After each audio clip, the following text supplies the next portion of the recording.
With lack of inventory and the need for housing, we have seen a surge of new construction in and around the Charlottesville area. Add to that, some folks do not want a project. If they're moving here from out of state, they don't want to come and buy somebody else's project. And I'm sorry, it doesn't matter if the house is 2 years old, 20 years old, or 200 years old. Resale is going to have projects, period, end of conversation. No matter how well loved the home is, it's going to have projects. New construction might be the answer, but not if you get screwed in the process. You do not want to miss today. Ready? Let's find out what I have to say.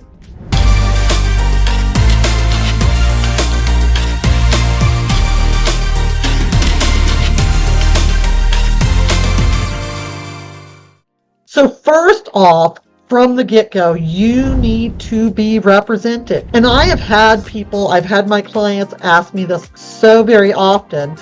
Why, Pam? They're builders. It's new construction. All I need to do is XYZ. I am here to tell you what I'm talking about with you need to call me first. Okay, so for example, you're driving through the lovely countryside of Albemarle County and you come upon a community and you think, oh my God, that is so cute. Should be a fairy tale ending. You go in, you meet the princess or prince who is selling and representing the builder, and all you're going to do is pick some colors and some cabinets, and the home builders will shine down on you, and it's going to go all easy peasy, right? No. Realistically, it could turn into a nightmare, and that is why you want to be represented. This is not your full-time job. This is my full-time job. This is my only job. So if you feel so versed that you want to deal with all of it, fine. I am not the one to say that what you can or cannot do. So what do you mean, Pam? So here's a prime example. My client stopped into a community as they were leaving town. They had come into town from out of state and they were only going to be here for the day. We had seen several places. We had talked about some potential new home construction, and this was one of the places we had talked about. Well, they saw the community as they were exiting town. They stopped in and they said the sales office was open, so we just stopped in. We love it. We love it. We love it. This is when they called me. And I said, you did what? And they said, it was just on the way and they were still open. They were so very, very nice. And so I think we want to do something with them, with you helping out, with me representing them. And instantly I called and reached out and I was told I was not allowed to be connected to them. My clients would have to proceed without me. They could not speak to me regarding anything, as in the builder's representative could not speak to me regarding anything. This was now a transaction between the builder and my client without me involved. So the good part about it is they had not signed a contract, but the builder insisted because they came in, said they were looking around and came in by themselves. And even though they did ask them, they said, well, we have a realtor, and the builder's agent brushed over it. Okay, brushed over it. I could not do anything to help my client with that builder at that particular location because they had now registered my client. So they could not speak to me. They expected my client to continue to deal with them without representation, without knowledge, without any help whatsoever. Remember, the nice, sweet, kind salesperson is that, a salesperson for the builder. The builder is writing their paycheck.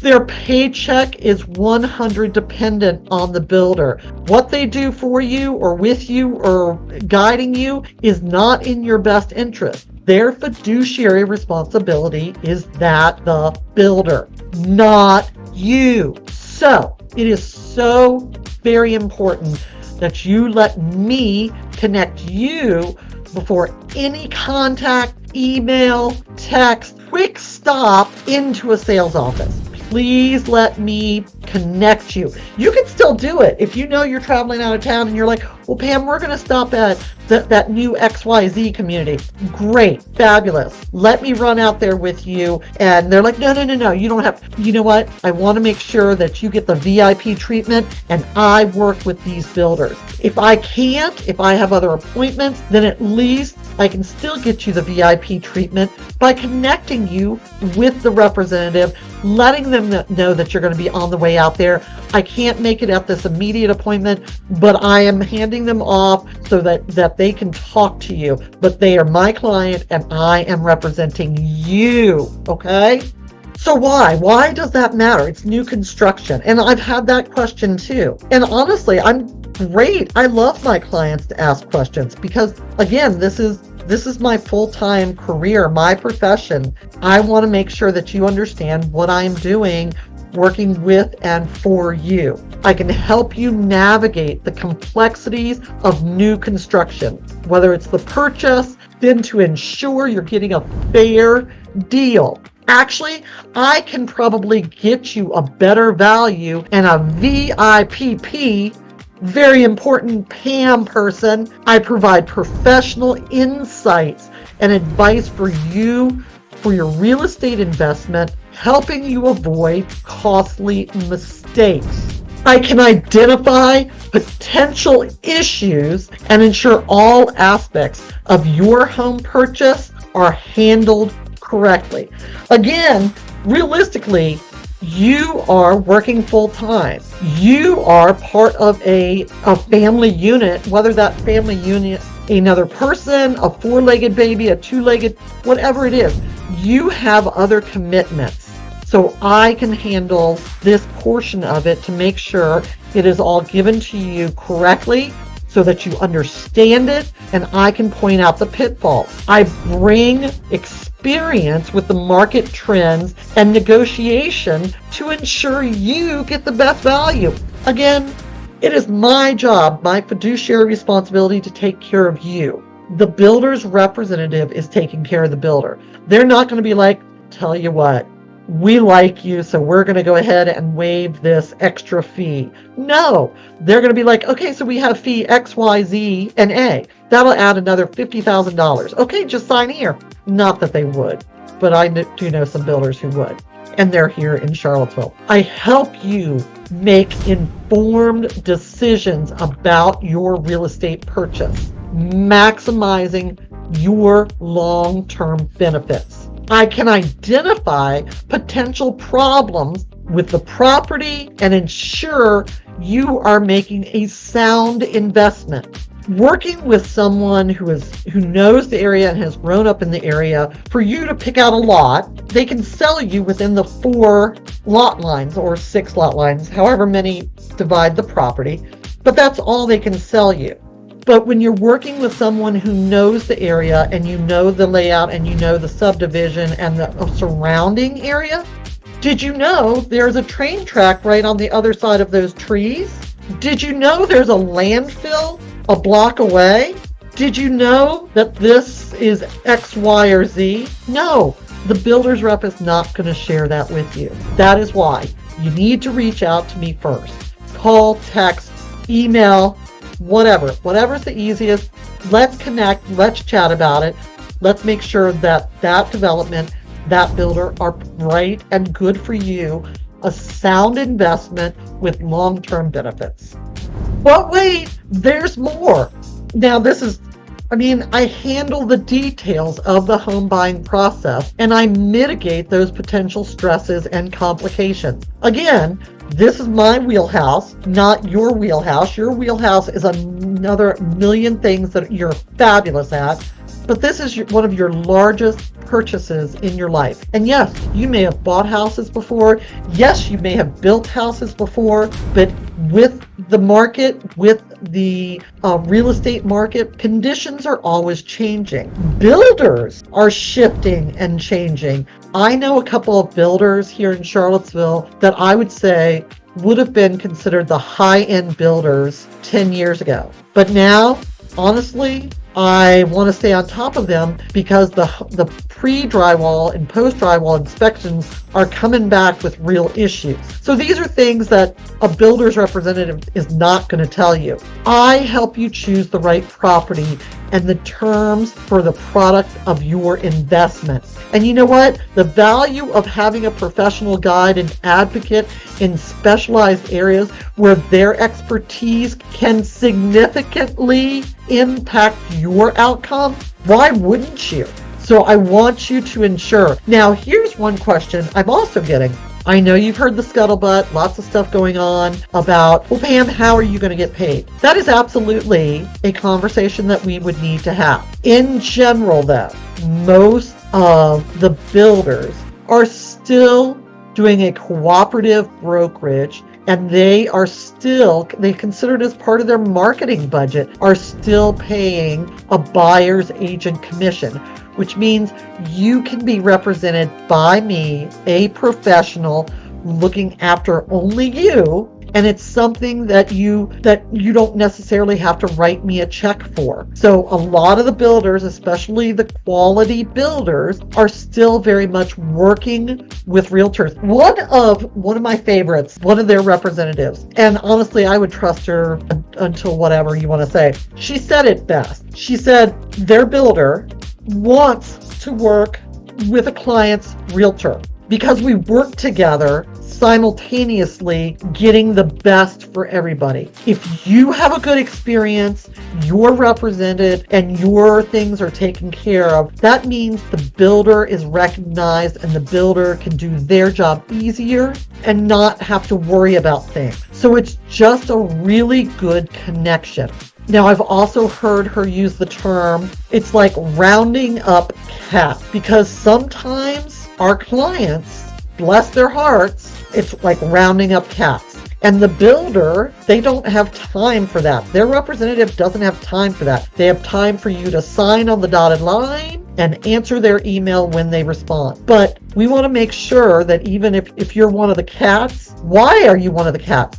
Why are you concerned about this? Why are you concerned about that? Let me help you with that stress. Again, having that value of a professional guide on your side. So getting back to it, distressing builder secrets. These are things I do want you to know, and these are coming from my experiences and also the experiences of those that I work with closely as other realtors. So here's some examples of things that have happened. All of these are new construction, first off. But first and foremost, we want to make sure you have a pre-drywall inspection. And I can explain what that means in depth later, but you may be like, well, why? Why is that important? Here's some of the things we have found. And on my personal home, this first one is a prime example. Plumbers know, so when you think about building a house, you have all the different service providers. Plumbers know plumbing. Electricians know electricity. Construction does the construction. But when they start going over each other's areas, things happen.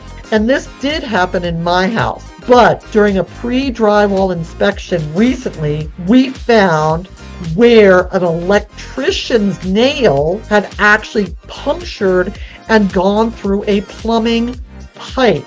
Now, does this happen a lot? No, it doesn't. But I will share, and you're probably like, well, Pam, anybody can see that because it would be leaking. No, I had Quest Plumbing in my personal current home when we bought it. We had to deal with several leaks through the first, 10 years. During one of those leaks, when we lost a lot of drywall, we actually found several nails punctured into our plumbing. Because it was in the plumbing, it was fine, but as the plumbing was disintegrating, that's where it was starting to spray. Here the house is, at that time the house would have been 30 years old. The plumbing is starting to allow that puncture wound to spray. So this is why. Next example, half of the chimney flashing was missing on one of my coworkers' pre-drywall inspection.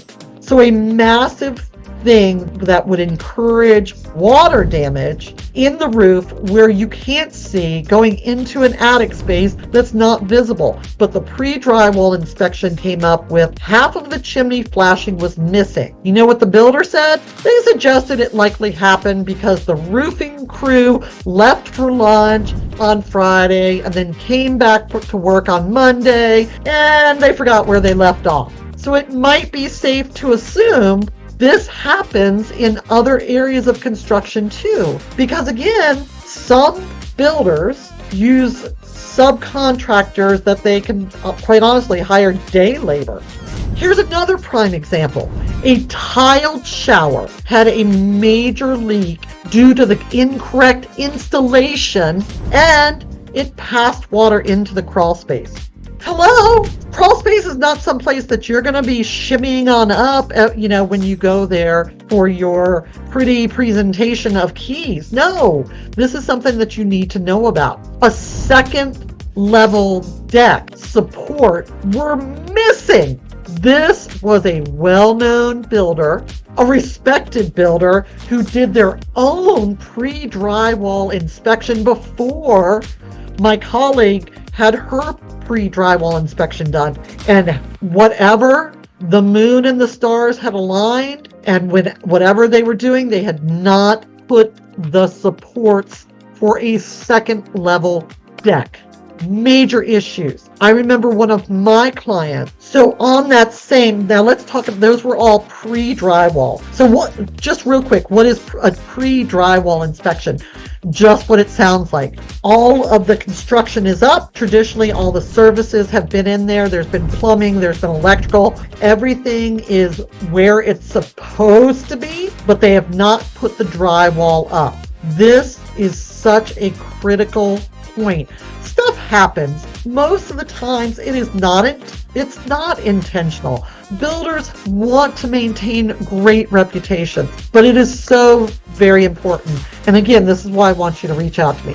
So what about post drywall? Let's say you buy a house that it's already under drywall and all that. Well, here's some post drywall inspection things that we have found. One of my clients who built, we went and did the post-drywall inspection. We found out the electrical box was not insulated and it was located outside. So it actually was open to the element and there was nothing to deal with it. That is something that you would think pretty obvious. That same house, the deck was not attached to the home. Now it was a one-level home with a deck that had minimal supports, but it was not connected to the home. As that deck and that home ages, seriously, that deck can easily pull away from the home. The most important final inspections on new construction, they can prevent catastrophic issues. One of my coworkers was telling me in her post-drywall, post-build inspection, they found a pinpoint hole in the gas line. Now this was not the builder's fault either, quite honestly, but you would have hoped that the builder would have found it. The gas line had been put in for a gas log fireplace. The propane company had come in and put the gas line in, and in doing so, whatever, had gotten a pinpoint leak. And since there was no gas coming through it, it was not tested when it was installed. So for the post-build, there was gas. They found that it had a leak to the crawl space. That is a major life and death situation, not to even mention the whole kaboom thing. I had a client who purchased new construction, and in the process, they found out right as we were closing that there was an issue with the septic field. A block or something had not been removed, and the septic was actually backing up into the house. These are all major things. These are not little whoopsies. So this is why you want somebody on your side. Another, at a final walkthrough, all the item that we found, and there was probably at least a half a dozen. They weren't things like gas leaks and stuff, but they were substantial enough. I actually advised my clients inspections, not to close the next day. I really advised them. I said, for one, that if they needed to, they should contact a lawyer. But for two, the contract had not been fulfilled, and it would be fulfilled when they closed. So they wanted those items completed before they took possession of the house. So again, this is just experience. We have seen it. I have seen it. I've worked with these builders. Certain builders have certain reputations, and you want to know about that. How are you going to know about that? You may be coming from out of the area. You may be going from an established home in Charlottesville, but you're looking at a new construction. Why would you know the builders? You've lived in Charlottesville, okay? This is why I want you to know. The misconception is building inspectors, not by home inspectors, building inspectors that are paid by the city, paid by the counties. They have to check everything. No. Building inspectors have certain places that it's like a stopgap, but they're not there day in and day out looking at every nail, every board, every wire. That's not what they do. And you know what?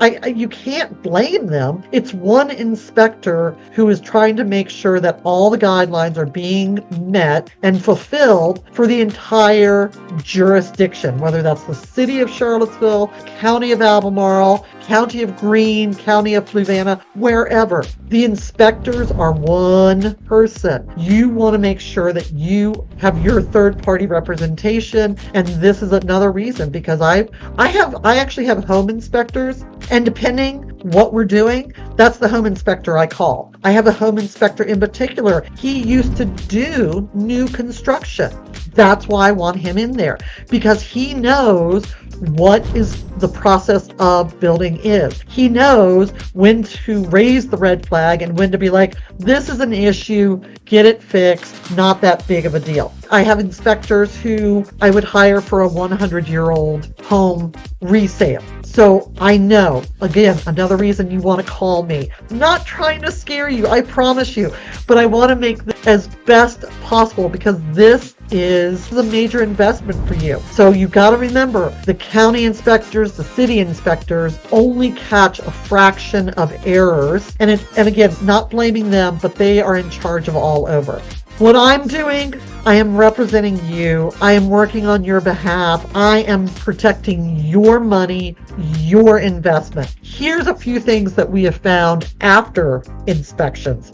One was a shared driveway agreement, and the title company missed it. We see shared wells. We find shared septics. We find a lot of stuff that you would not even think about. And these are things that you want to make sure that you're protected against, that they may not be pointed out. There was, my coworkers was telling me about a nightmare escrow that took the builders 5 months. They did their punch list, their post-inspection, and the builder was like, no, don't worry, you don't need to hold escrow money, meaning that they would hold money back. Like if you as the buyer paid $100,000 and there were several things to be completed, still, you wouldn't give them the full $100,000. You would hold back, say, $50,000. These are just made up numbers in escrow until those tasks were completed and checked. The builder was, oh, you can trust us. Oh, we'll take care of it. You don't need to hold any money back. At that point, there would be nothing to hold them accountable. So this is why it was a nightmare. 5 months post-closing for that contractor to deal with it. The worst case scenario that I can share with you was actually another realtor, very versed, very experienced. She had handpicked the builder for what I would call would be her dream home in Albemarle County. She gave that builder a very large, substantial down payment, and then the builder ghosted her. Now, I will share this. Yes, that can happen with you. And hopefully it doesn't. I'm working and I'm being diligent on your behalf, so we would catch anything that may start to go astray before it ever got there. That builder is currently in prison for obviously withholding and I guess it would be considered embezzlement to a point, but signing contracts, accepting money, and not doing the work. This is not your profession. This is why you want somebody on your side. So as I was thinking about this, and I've had clients point blank ask me, and I am all good with that. Seriously, this is my profession. If any of my clients ever has a question, I want them to ask me. I really, really do. In this scenario, there are no stupid questions. I promise you. This is what I do day in and day out. This is my career. This is not your career. And that, number one, is why I say you want somebody on your side. But I've had several clients, and I came up with scenarios to give an example. So here's some of the ways I've thought about it. You don't hire a lawyer to represent you in court on a serious infraction.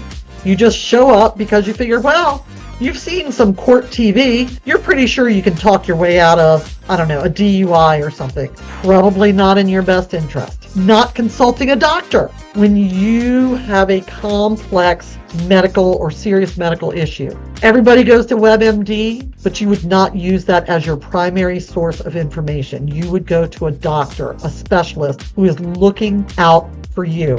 You would call a tax advisor if you had complex taxes. You would consult a financial planner to make sure you had the most lucrative investment platform, because your bank can be like, oh yeah, we're going to invest your money. We're going to give you whatever. That's you, and everybody else is a part of the bank. You want somebody that's looking out for you, don't you? Not using a mechanic. You buy a used car. Why would you not take your car that you're thinking about buying to a mechanic and having it checked out? Somebody that you know is doing this process for you. These are all examples of valuing and having a professional guide, an advocate in those specialized areas where their expertise will significantly impact the outcome, right? Now, here's what I'll also share. My clients who have come to me and said, well, why do we need to do this? Why do we need you to help us with our new home construction or new home purchase? And I can think of one in particular, and she came back and said, I am so happy that you were there for us. She was like, that could have been such a nightmare, and that could have lost us so much money and time. So that is what I want to make sure and prevent for you. Now, how do I get paid? How does a realtor get paid? As you know, again, there's been a lot of stuff going on.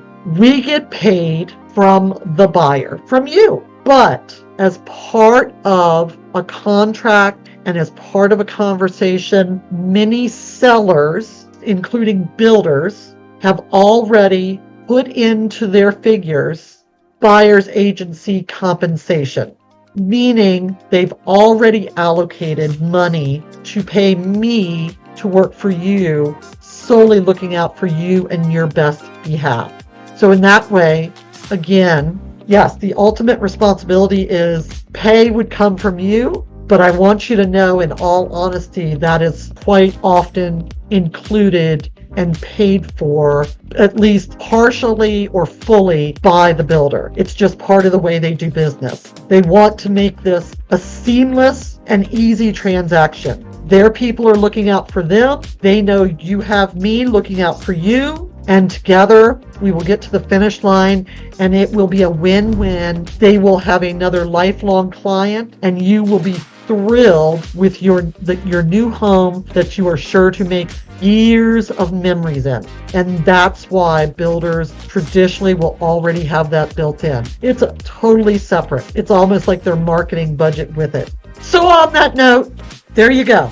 Some things to consider before moving to Charlottesville. Every place has its pros and cons. It's important to know what you're getting into. Thank you for joining me today. I hope you've learned something. I hope I have not scared you. Truly, we have such amazing builders. We have very small builders, and we have very large quantity builders. They're not all the same. And that's something I want to make sure that you're protected with. And I want to make sure that your investment and your new home is as positive of an experience as possible. And a good builder will want that as well. Because what's the old adage? When you have a good experience, you tell one or two people. But when you have a bad experience, you tell 10 10 to 20. And now with social media, hello. Yeah, that's definitely the case. Thanks for spending a few minutes with me today. If I can help you at all about living in Charlottesville, please reach out to me. You can email, text, or call me. Oftentimes I'm with other clients, so I may not be able to answer the phone. Leave me a message though. I'll get back with you. And I would love to chat with you, answer your questions. You know what else I would love? I would love your thumbs up if you have gotten anything out of this video. And the other thing is, if you have a suggestion or you have a question about something you want to know, maybe you heard about a neighborhood, maybe you've heard about an area, or maybe you've heard about that we have goats walking in on the downtown mall, whatever it is, drop me a note below. Let me help you out, answer your questions. What you see on the internet, you always got to take with a grain of salt, including me, right? But I am not the Chamber of Commerce. My goal is to share my love of Charlottesville with you and to see if living in Charlottesville is the right fit for you. So until next time, I'll talk to you soon.